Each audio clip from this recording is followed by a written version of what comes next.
On termine donc cet exemple 3 dans la situation suivante. Donc on a toujours notre endomorphisme de R³ dans R³, et puis on a deux bases, la base B qui est la base canonique, alors avec les vecteurs j'appelle ici E1, E2, E3 qui sont comme d'habitude, ça c'est 1, 0, 0, ça c'est 0, 1, 0, et ça c'est 0, 0, 1.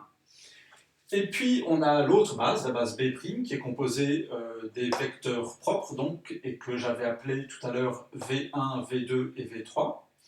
Et puis, dans la base canonique, on a une matrice associée à notre endomorphisme, qui est celle qu'on nous donne au début de l'exemple.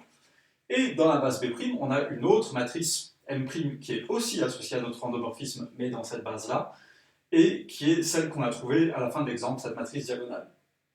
Et maintenant, comme on a deux bases différentes, avec les matrices correspondantes, et ben, qu'est-ce qu'on aimerait faire? On aimerait pouvoir passer d'une base à l'autre. Donc, il nous faut encore une chose, il nous faut la matrice de passage, la fameuse matrice P. Je vous rappelle comment on trouve cette matrice de passage. La première chose qu'on va faire, c'est qu'on va exprimer des vecteurs de B'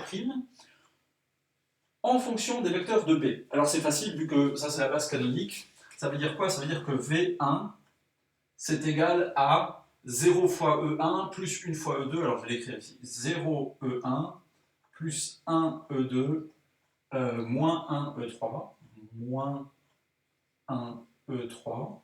Et puis V2, c'est égal à 1 fois E1 plus 0 fois E2 moins E3, moins 1 E3.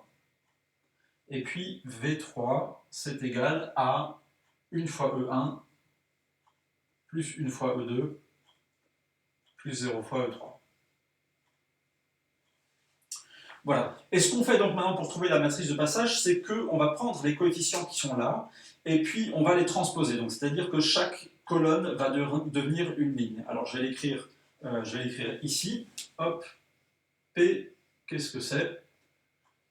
La première ligne est composée de la première colonne, donc 0, 1, 1. La deuxième ligne de la deuxième colonne, donc 0, 0, 1. Et la troisième ligne de la troisième colonne, moins 1, 0. Voilà. Et qu'est-ce que ça nous dit tout ça maintenant? Ça nous dit que pour passer d'une matrice à l'autre, eh ben, on a l'égalité suivante, qui est que M' est égal à l'inverse de P, P puissance moins 1, multiplié par la matrice M, multiplié par la matrice P. Et puis, qu'est-ce qu'on peut dire aussi? Imaginons qu'on ait un vecteur quelconque qui appartienne à R³, un vecteur qu'on va appeler X. Et puis, imaginons que, comme d'habitude, la matrice colonne associée à ce vecteur X dans B, ben, j'appelle X majuscule. Et puis la matrice colonne associée à ce vecteur dans B', je l'appelle X'. Alors, qu'est-ce que je peux écrire comme égalité? Je peux écrire que X est égal à P fois X'. D'accord?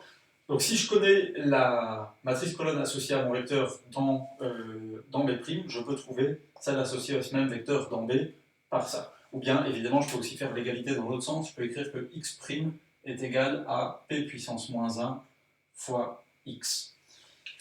Et cette matrice de passage, comment est-ce qu'elle s'appelle? Je vous rappelle cette chose un petit peu bizarre, c'est qu'elle s'appelle la matrice de passage de B à B', même si on aurait envie plutôt de dire que c'est dans l'autre sens.